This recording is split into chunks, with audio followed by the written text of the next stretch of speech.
The true story of the three little pigs.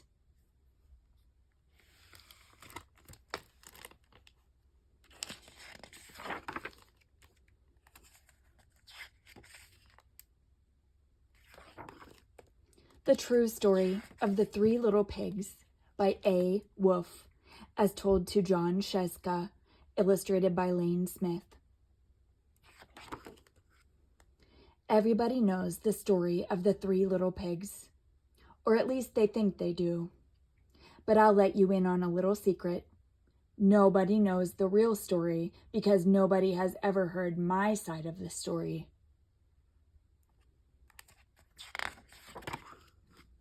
I'm the wolf, Alexander T. Wolf. You can call me Al. I don't know how this whole big bad wolf thing got started, but it's all wrong. Maybe it's because of our diet. Hey, it's not my fault wolves eat cute little animals like bunnies and sheep and pigs. That's just the way we are.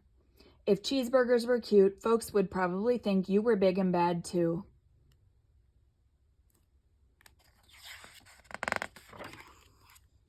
But like I was saying, the whole big bad wolf thing is all wrong.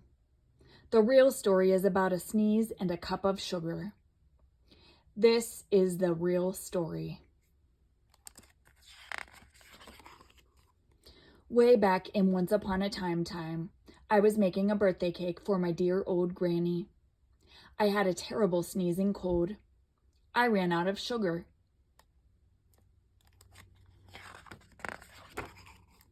So I walked down the street to ask my neighbor for a cup of sugar. Now this neighbor was a pig, and he wasn't too bright either. He had built his whole house out of straw. Can you believe it? I mean, who in his right mind would build a house of straw?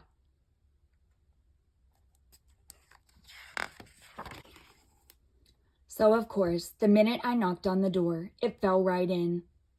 I didn't want to just walk into someone else's house. So I called, little pig, are you in?"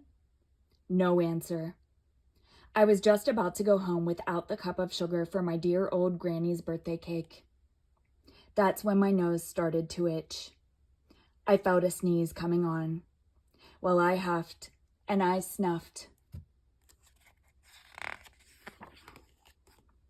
And I sneezed a great sneeze.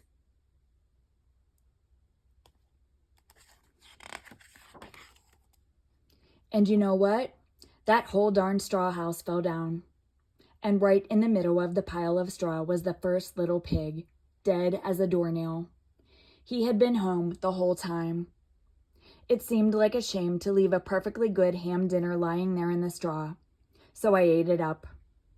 Think of it as a big cheeseburger just lying there. I was feeling a little better, but I still didn't have my cup of sugar.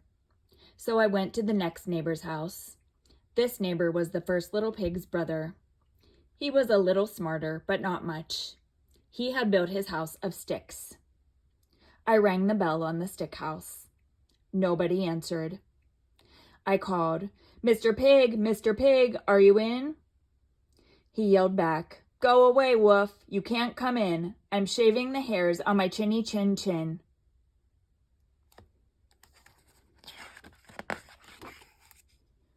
I had just grabbed the doorknob when I felt another sneeze coming on.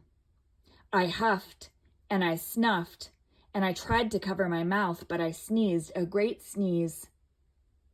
And you're not going to believe it, but this guy's house fell down just like his brother's. When the dust cleared, there was the second little pig, dead as a doornail. Wolf's honor.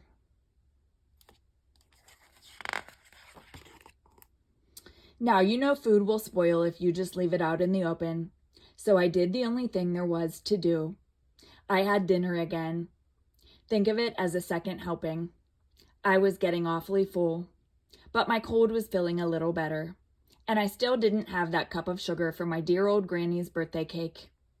So I went to the next house. This guy was the first and second little pig's brother. He must have been the brains of the family. He had built his house of bricks. I knocked on the brick house. No answer. I called, Mr. Pig, are you in?" And do you know what that rude little porker answered? "Get out of here, Woof. Don't bother me again." Talk about impolite.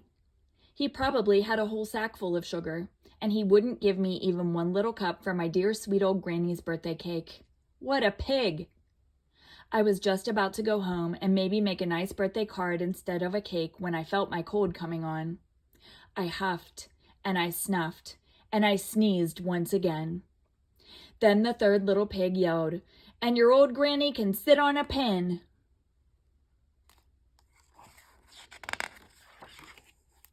Now, I'm usually a pretty calm fellow, but when somebody talks about my granny like that, I go a little crazy. When the cops drove up, of course I was trying to break down this pig's door, and the whole time I was huffing and puffing and sneezing and making a real scene.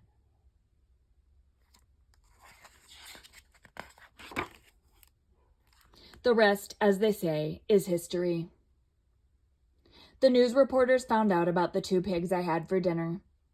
They figured a sick guy going to borrow a cup of sugar didn't sound very exciting. So they jazzed up the story with all of that huff and puff and blow your house down. And they made me the big bad wolf. That's it. The real story. I was framed.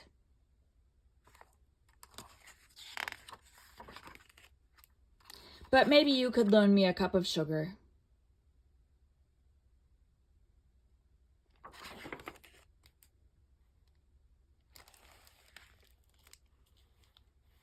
The end.